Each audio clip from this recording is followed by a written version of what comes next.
Hey, it's wonderful to meet you. Thank you so much for taking a minute out for the show today. Thanks, Joe. Yeah, You it's a bet. pleasure.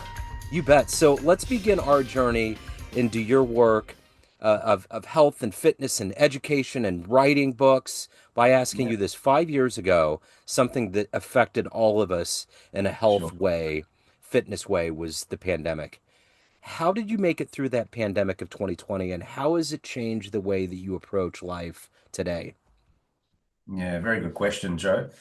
It rattled most of us, I think. Particularly from an entrepreneurial business perspective. I was in Thailand at the time. I'm living here now, and with my partner, and then we got the call from the Prime Minister, like, to all Australians, get out, get back home. So, I listened to Daddy and went on the plane. It was March 14th. Yeah. And there were so many unknowns, even leading up to it, there was, all of these conjectures and opinions. And anyways, so I went back to my apartment in Sydney and had to quarantine there for 2 weeks, which was a formative period because at the time we were doing a lot of face-to-face content. We had a lot of delivery workshops. A lot of our partners were primarily in Asia. Um, so it would be easy for us to go from Australia to Asia to present. So we had some big contracts. At that time, that wasn't the main concern or the main thing. What was being able to kind of pivot, as the word uh, was then overused, to go online. Thankfully, I built up a whole online platform a few years beforehand, some self-paced courses. So I dialed into my education manager, Luke, and I said, Luke, we've really need to start to think about what we do now because there's no probably face to face for at least, who knows, God knows, at least the first next few weeks. So we got together and then we started to put together a virtual program out of a lot of like hands-on type of stuff that we do. So it was just incredible, Joe, how we just mobilized and I just went laser focused like you wouldn't believe. I was undeterred, totally determined, and had the laser focus to kind of get that content. And within 3 weeks, I had the first virtual program, which was incredible. It even just blows my mind. How did I manage to do that with the team? But that's what true focus can do. And when you've got the urgency behind that and the team behind that, magic can happen. So that was really important to us. We had quite a few people join our virtual program, and it was a success, and it is to this day. It actually help launch our virtual program. So we turned this sort of dark unknown into something advantageous for us. On the other hand, as the weeks went on, became months and years even. We lost at least 500,000 from our overseas business, just like that. Domestic, meaning in Australia. So you know it wasn't about focusing on that because that would have just totally crushed us. So there were subsequent lean years, of course, and needed to reinvent the company and myself. And at the time, I had a business partner, and we mutually split back in 2021 of July. And there was just so many holes, and so that was another phase of fixing up, cleaning up.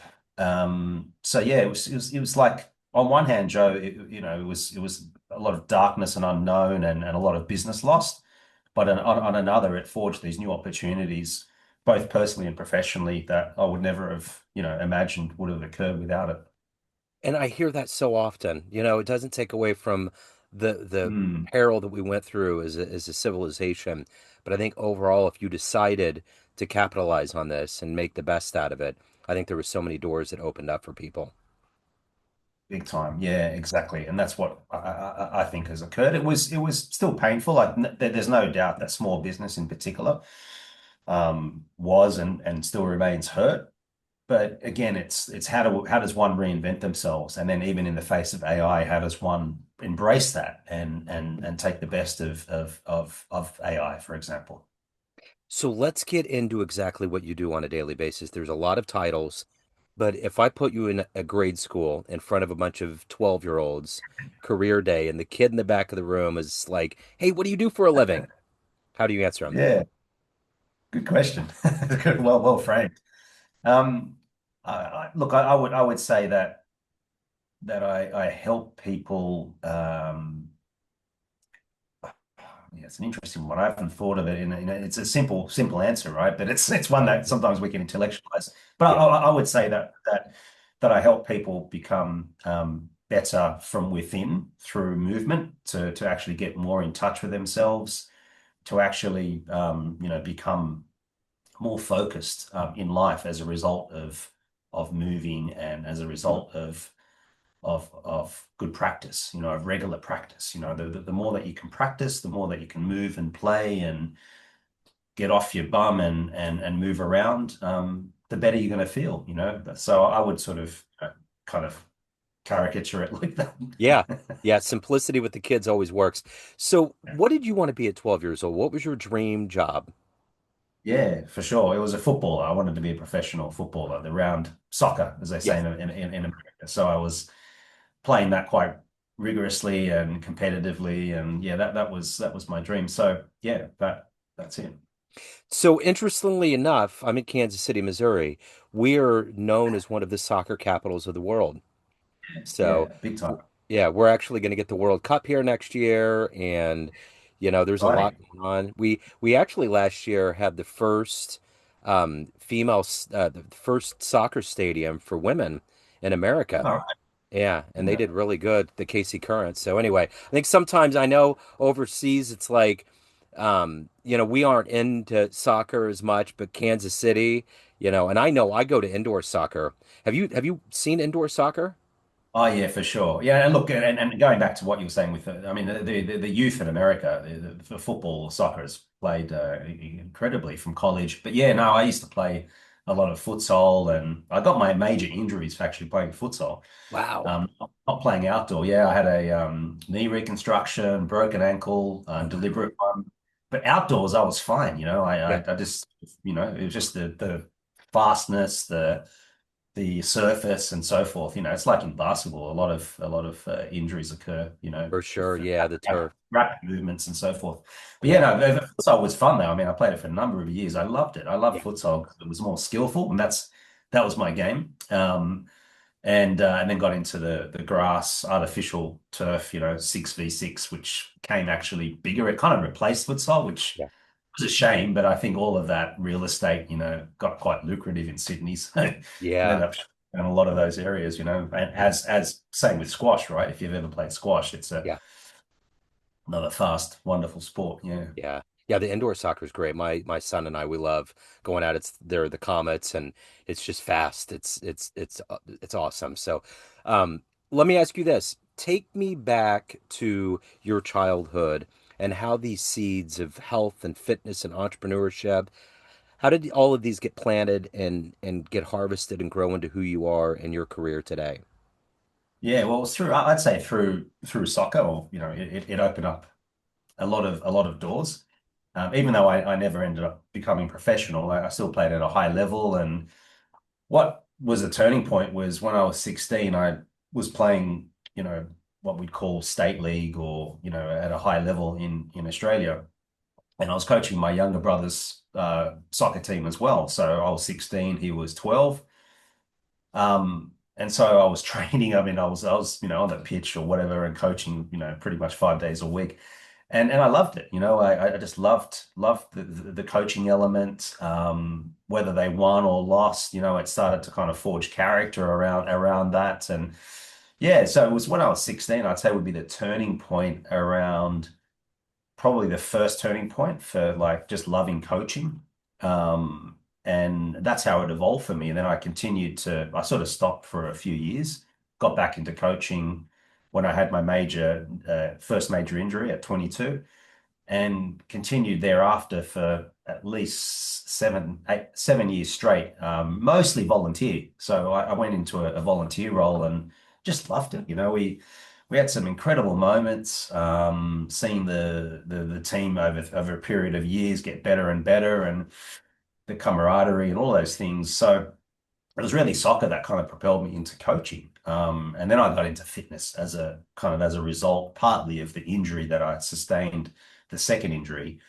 So yeah, I've always been sporty. I've always loved recreation, but that was sort of the turning point around coaching and understanding a bit of human behavior and motivation and communication and all those sort of elements that are important to coaching.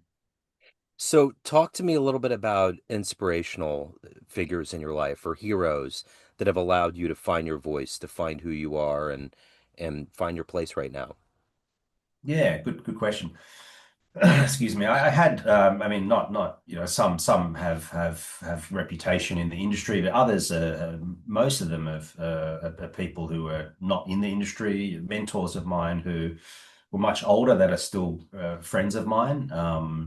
So I've always had mentors, Joe, and they were either, successful business people, people who never got into business, but they had this wisdom that they wanted to share. But over the years, in terms of the fitness side, there are a handful of people like Ian O'Dwyer, Martin Rooney from America. The late Steve Cotter was a good friend of mine and a mentor. I mean, there are countless mentors who helped shape me. So it's like that whole adage of standing on the shoulders of giants. And so I wanted to kind of continue that and then mentor others in this sort of mentoring train, if you will. So mentors have played a pivotal role, whether they're out of the industry that I'm in from a personal perspective, financial. So I've always sort of looked at these different areas, and not that I've always said, yeah, I want to mentor specifically around finance or a mentor. It just happened, and it's sometimes it's hard to explain, but you put the intention out there, you become intentional, and then you attract the right people. Yeah, for sure. So, before we get into your book, Purpose Driven Movement, I want to know what was the book for you growing up that you loved, that made you love either reading or wanting to write? Yeah, there was a handful. I used to love reading some of the Russian authors, Dostoevsky. I studied literature actually back in university. Yeah. Wilbur Smith as well. I loved the books. So it was really like those sort of classical fiction novels that I really enjoyed. Then I started to read more sort of psychology. I got into Seven Habits of Highly Effective People, started to kind of read a lot of Covey stuff and not just read once, but read, studied, lectured on it, and just got obsessed with particularly that was for me one of the most seminal books that's helped shape me, for example. So I started to read widely, and then I started to then focus in on those areas, being high performance. So Brendan Burchard, for example, his work's quite good, and the list goes on and on. I'm trying to rattle off a few other names that forgive me that I can't quite recall every single one. There's Joe Leah as well. Only Way to Win, for example, more recently. In a Game of Tennis by Timothy Galway. That's inner game drives the outer game. I really loved I really love that concept in that book. So that there are the kind of books that help shape me, both from a fiction and also spiritual too. I have a faith and I read a lot. And so that's also helped shape me as well in terms of reading um, spiritual perspectives. Um, yeah, so they're kind of the genres. Um, and then the purpose-driven movement, I suppose it was a philosophical underpinning that me and my business partner at the time, we started the book together, but I wrote 90% of it. That's why you can see here it's with Daniel Henderson. So I still wanted to honor him in helping to shape the initial phases of the book. So it was back in 2015, actually earlier, sorry, 2014, that we thought, well, we kind of need a book to kind of conceptualize and put together our philosophies and our models and so forth. So we kind of got together and sought out one of our mentors, and we had a big strategy session for a whole day. And then we took another 2, 3 days out of the normal work and started to flesh out the book. So um, it was interesting because we started it. We had the chapters kind of not fully written, but the skeleton was there. And then we tried to get it published initially. We got knocked back. And then we got busy. So everything stopped, including the book. And then one day, Joe, I just got an inspiration. I said to my business partner at the time, Dan, I said, you know, I something's just, kind of probing me, just nagging me to get back to the book. So he goes, yeah, why don't you just champion it and go and finish it off. So here I am. I'm traveling at the time, living in different countries and teaching, writing the book where I can, in between flights. I mean, I burnt myself out in the end for doing it, but it was just worth it. And so it was self-published initially back in uh, March 2019. So that was when it was the finished product. Yeah. And then we got interest from a publisher, Morgan James, who read it and said, we're really interested in publishing it. So yeah, that was only 2 years ago, or 3 years ago, sorry, that we got the book published through Morgan James, and that's just behind me. Yeah. Yeah. Yeah, so and then obviously the podcast was an offshoot of the book, but it it represents, a bit of course, my philosophies, our foundation being what adaptive functional training system, what our coaching's about, our purpose in movement, our purpose in everything. So that was the inspiration and the backgrounding with literature and so forth. So let me ask you this. What gets you up every day to do this work consistently every day to the best of your ability to change lives and to also take care of your own soul? What is that motivation for you every day? Yeah, yeah. I mean, it's treating every day as if it's the last in a sense. So I live every day with curiosity, goodwill, and wonder. That's my mission. And so every morning take time out. I don't touch this phone. Most of the time, that is, it's at least 6 days a week. And then I take the dogs for a good walk. I connect with God. I meditate. I then stretch my body out. And that's sometimes 45 minutes. This morning it was an hour. So I normally keep the first 90 minutes free, as it were, or just unhindered with work and of course, if there's an emergency come, I'll take it. But most of the time, we pick up the phone, and then there's a message, there's an action out of that. So yeah, look, that having those high performance habits, I call them, Joe, really help. And I look forward to it. When I don't do them, I know where my focus isn't as clear, not enough clarity. So yeah, I get a good sense of that because it's habitual, but it's not just routine where it's rote and boring. I look forward to it. My body does, my mind, my soul. And then my days vary. I love podcasting, of course, just as you do. So, I've rattling off 4 podcasts this week, being a guest on 2, including your show.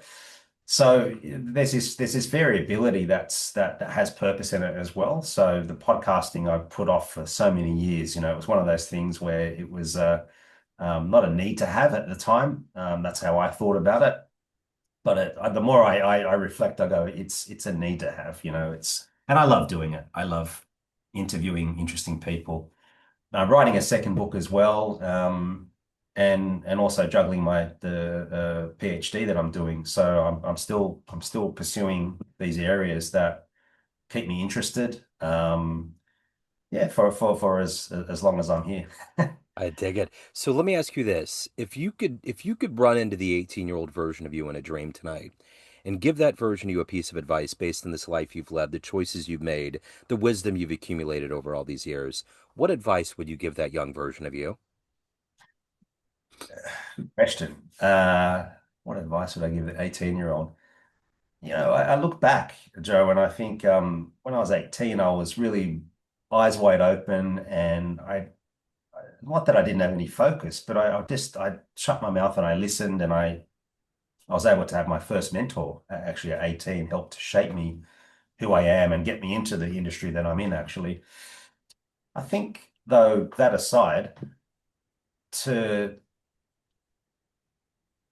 yeah, it's an interesting point, man. Like I'm trying to just respond to you as quick as I can. It's like I'm a reflective person, Yeah, and I think what I would say is to not be so reserved. I think that would be probably, yeah, right on. what the main thing. Yeah, Yeah. So let me just ask you that. No, go ahead. sorry, and obviously not thrash out your own opinions, Sure. but don't be so reserved and be measured. So that's kind of, I suppose, what I've been striving to be. And I don't get it right all the time. Sometimes I occasionally react and then I realize, hey, it doesn't feel good. It's not right, and it's probably hurt someone. So, that's probably it. Yeah. So let me ask you this. If you were to walk into a room of everybody that knows you in a business sense, all of your clients, all of your colleagues, and you could walk into that room and go to a podium and tell them one fun story about you. Maybe an adventure you were on, a fun place you traveled to, what you miss about Australia, the best soccer game you've ever witnessed, just a fun story about your life. What would be a story you could tell that room? Adventures, yeah, the adventures of Coach Tarek, being able to travel the world and meet some wonderful people, impact, literally thousands of students, um, and do it in a way that's genuine and connecting with them, not just sort of doing it because I need to work, get money, and along the way have a bit of fun, along the way actually see places, experience the culture, don't get stuck. So my story is about not getting stuck in the mode of working. But when you are working, be there, be fully present, be appreciative to those students, go above and beyond, even if you're tired and you've given days and days, hug them, take the photo. It just means the world to them. And all those sort of magical memories that have been forged over the years, seeing smiles and all of those things, kind of keep me going, man. And but also have a little bit of fun along the way, like see places, experience things. Um, and I'm kind of glad that I've done that, because there are others who I've chatted with who just they work, bang, and they stop and they go in the hotel room and that's it. So yeah, the kind of treat life as an adventure insofar as like have have some hobbies, have some things that interest you, and go and travel where you can. It may not need to be across borders, but travel. And I tend to walk a lot, even with my partner in our last trip, we walked kilometers each day to each different cities. Um, so yeah, I don't know if that's kind of Yeah. painting No. the picture, but Yeah. but No. experience the world in a way that's a process, and that allows you to open your eyes and see the divine in the other, and connect with others as genuinely as you can. I dig it. So let me ask you this. Of everything that you've done in your life, accomplished, evolved to at this point, what are you the proudest of? Yeah, again, I'm often a little bit shy about that, Joe, but it's probably something that I need to overcome, that element of being shy about the any success, right? Yeah. I think it's truly the book. Yeah, it's the Yeah. purpose-driven movement. So let me ask you this. If anyone wants to reach out, they have questions, they want to hire you, they want to pick up a copy of Perfect Yeah. Purpose-Driven Movement, where do they go? Yeah, look, they can go to the www.functionaltraininginstitute.com, um, and sort of check out the website and leave an inquiry. So if they leave an inquiry there, or they can email me, Tarek, Tarek at functionaltraininginstitute.com, and just say, look, I was on Joe's show. I'd love to read your book. Yeah, and I'll just send you a free copy of the PDF book, and go from there. So I'm always wanting to. The book is also sold on Amazon, so you can go buy the hard copy. But I'm happy to to give away the digital copies, right? There's no postal things on it. Got Yeah, that straight. But yeah, right on. This has been wonderful. Thank you so much. Thank you for taking a minute out. Thank you for your story, and best of luck with everything. I appreciate it. thanks, Joe. I appreciate you and this opportunity. Yeah, you bet.